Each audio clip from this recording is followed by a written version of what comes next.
திருக்கோளூர் பெண் பிள்ளை ரகசியம் 61ஆம் ரகசியம். அவன் வேண்டாம் என்றேனோ ஆழ்வானைப் போலே.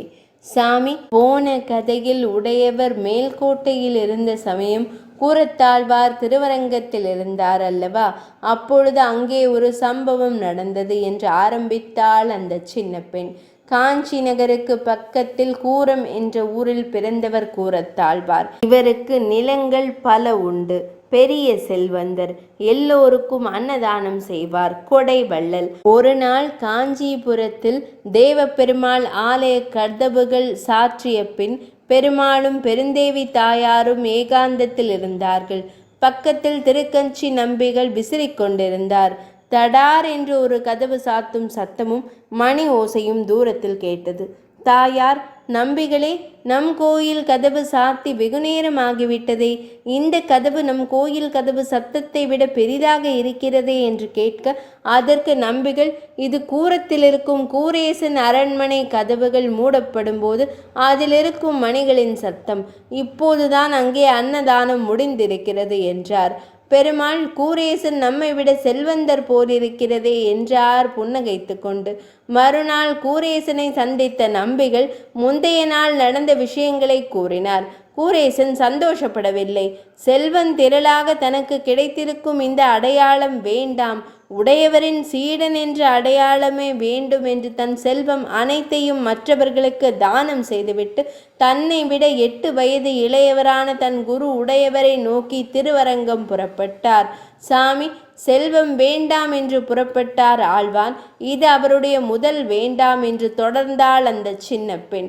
ஆழ்வாரும் அவர் மனைவி ஆண்டாளும் கூரத்திலிருந்து திருவரங்கம் புறப்பட்டார்கள். வழியில் ஒரு காட்டின் வழியே சென்ற பொழுது பொழுது சாய்ந்து இருட்டானது. ஆண்டாள் கண்களில் பயம் தெரிந்தது. ஆழ்வான், ஆண்டாள், ஏன் பயப்படுகிறாய்? மடியில் கனமிருந்தால் தானே வழியில் பயம் இருக்கும். நாம் தான் எல்லாவற்றையும் துறந்து விட்டோமே என்றார்.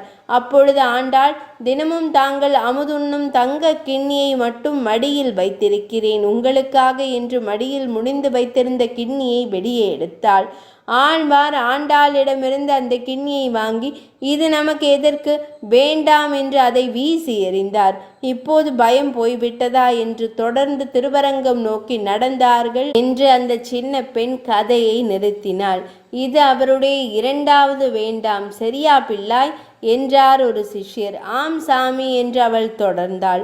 உடையவரும் ஆழ்வாரும் போதாயனர் செய்த அரிய நூல்களை படிக்க காஷ்மீரத்தில் சாரதா பீடம் சென்றார்கள்.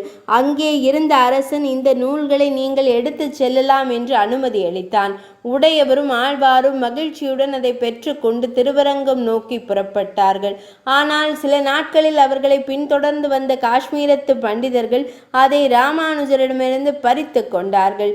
கைக்கு எட்டிய மிக அரிய பொக்கிஷம் நம்மை விட்டு போய்விட்டதே என்று மிகவும் வருந்தினார் உடையவர். அப்போது ஆழ்வான், வருந்த வேண்டாம், நான் நேற்றே நீங்கள் உறங்கிய பின் அதை முழுவதும் படித்தேன். இப்போது எனக்கு மனப்பாடம். உங்களுக்கு இங்கேயே சொல்லவா அல்லது திருவரங்கம் சென்ற பின் சொல்லவா என்றார்.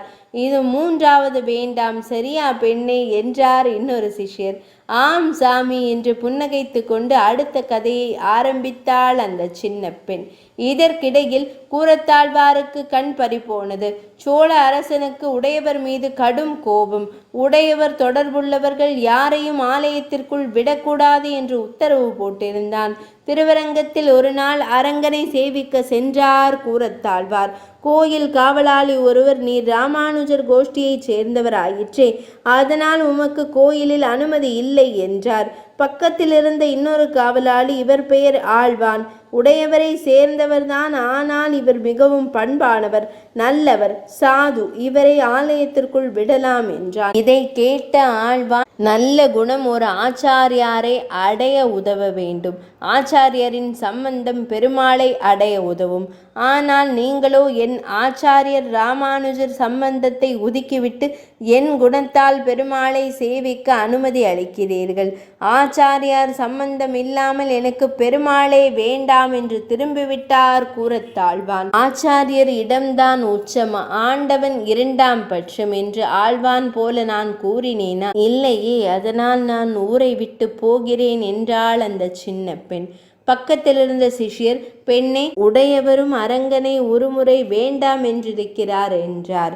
அந்த பெண் யோசித்துவிட்டு, அட ஆமாம் சாமி, ஆளவந்தாரை சந்திக்க ராமானுஜர் திருவரங்கம் வந்தபோது ஆளவந்தார் பரமபதம் அடைந்துவிட உடையவருக்கு அரங்கன் மீது கோபம்.